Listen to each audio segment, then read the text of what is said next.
What's up, B2 Capital G here, looking at a brand new trap card coming out of Circuit Break. This is Struggling Battle, and damn, I'm pretty sure you're going to hear a lot of YouTubers talking about this card over the next couple of days because it is fucking ridiculous. The ceiling on this card is so incredibly high.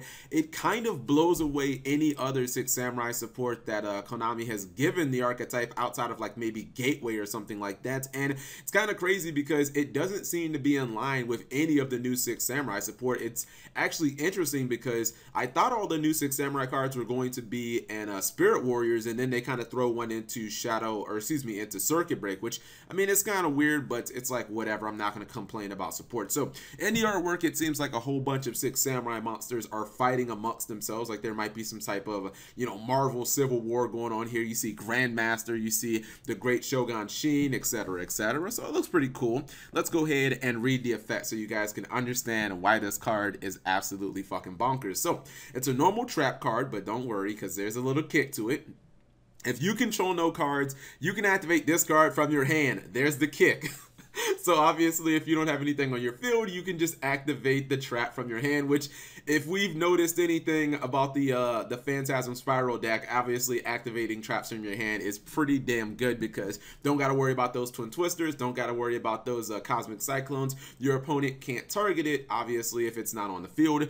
And then for the actual effect, it says, if your opponent controls more cards than you do at the end of the battle phase, make your opponent banish cards they control face down until they control the same number of cards you do. So this card, in my opinion, is fucking ridiculous, and it's so good for so many different reasons. First off, its chainability is off the charts. I think a lot of people aren't going to notice initially that you can activate this card not just in response to an attack or during the battle phase. You can just activate this card during the main phase. Your opponent tries to Cosmic Cyclone, just chain, and you don't have to worry about, like, potentially just losing the card for nothing. The fact that it can be activated from the hand is incredible, and you look at the fact that it doesn't just get rid of cards on your opponent's side of the field, it banishes them face down, which everybody knows when cards are banished face down, they're basically out of the game. Like, they're not coming back. To get those cards back in the game, you have to jump through so many hoops. If, you've activated Pot of Desires, you never get those damn cards back. If your opponent ends up using something like Psyframe Overload against one of your monsters or one of your back row, you never get that card back. So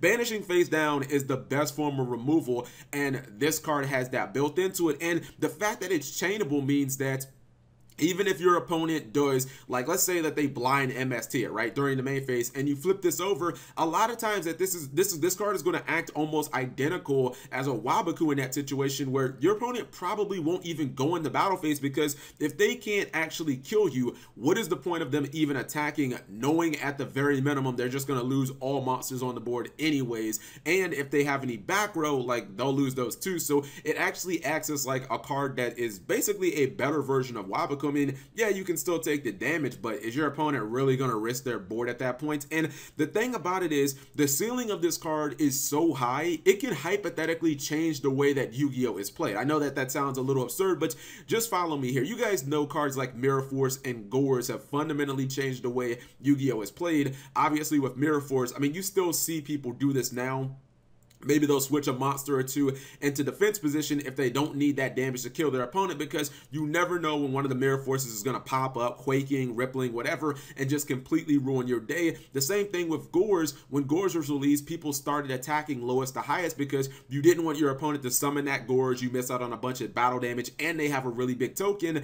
You have to really be careful, especially if you're playing a deck like Zodiac, or maybe you're playing a deck like Spiral Phantasms, decks that invest a lot of cards on the board but aren't necessarily known for like OTKing very easily. If you attack into this, your opponent activates it from the hand. Keep that in mind. They don't have to have anything on the board, and you're not able to kill them. You could just lose everything. I mean, yeah, maybe you end up doing a bunch of battle damage and then you lose all your resources and they just come back and win. And I could see this actually being played in a bunch of decks. For starters, This card can be stacked with things like Wabaku and Battle Fader to make sure that you don't actually take any damage as well. So, you know, that's another way of basically being able to activate this card. If your opponent has a full board, they lose everything without you taking battle damage. But let's look at an obvious deck, a deck like Psyframes. You guys know Psyframes invest basically nothing on the board. You know how many mind games you can play with your opponent with Psyframes? Oh, do you really want to attack into my, you know, open field with Psyframes? I might have a beta. I might have a copy of Struggling Battle. You're going to lose your entire, you know, you're going to lose your monsters, you're going to lose your board. Are you really willing to attack into that deck? You know,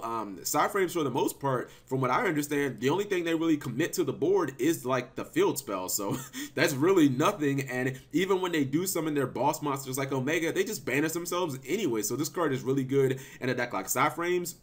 It's excellent in a deck like Chainburn, because Chainburn is a deck where when it resolves its chain, it has nothing left on the board. So could you imagine chaining maybe a copy of Balance of Judgment, drawing a bunch of cards, and then being able to activate this from the hand as you draw? Like, this card is nuts in Chainburn, because Chainburn will routinely leave its field open so that it can use Swift Scarecrow or Battle Fader, but now being able to use Struggling Battle as well, it's just another way to punish your opponent. So I think that this card has crazy applications, and it almost seems like with the Vrains era, the theme is release one really broken trap per set.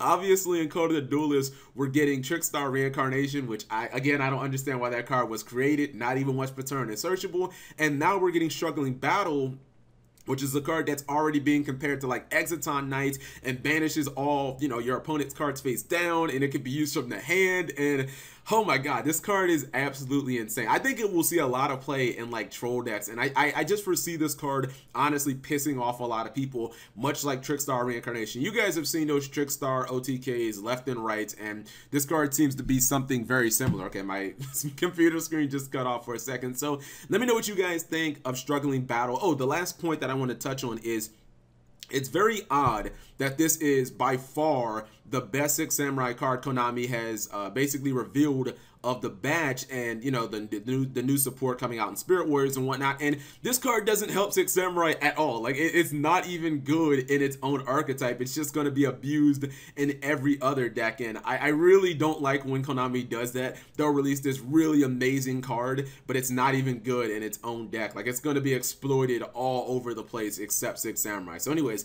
let me know what you guys think of Struggling Battle. Do you guys think that it is insane? I think this card could easily be broken as hell, and just leave it in the comment section below. Thank you guys for watching. As always, subscribe if you have not already.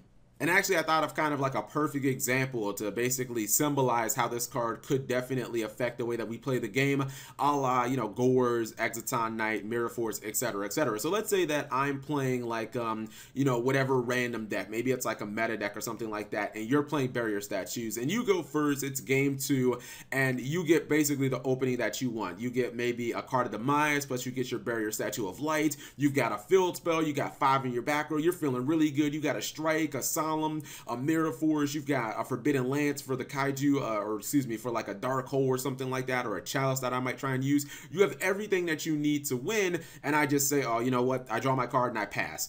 Are you gonna think that, you know, basically I don't have anything, and that, you know, you're getting the green light to just do some damage and you got me on the ropes? Or the other possibility, might I have a Struggling Battle in my hand?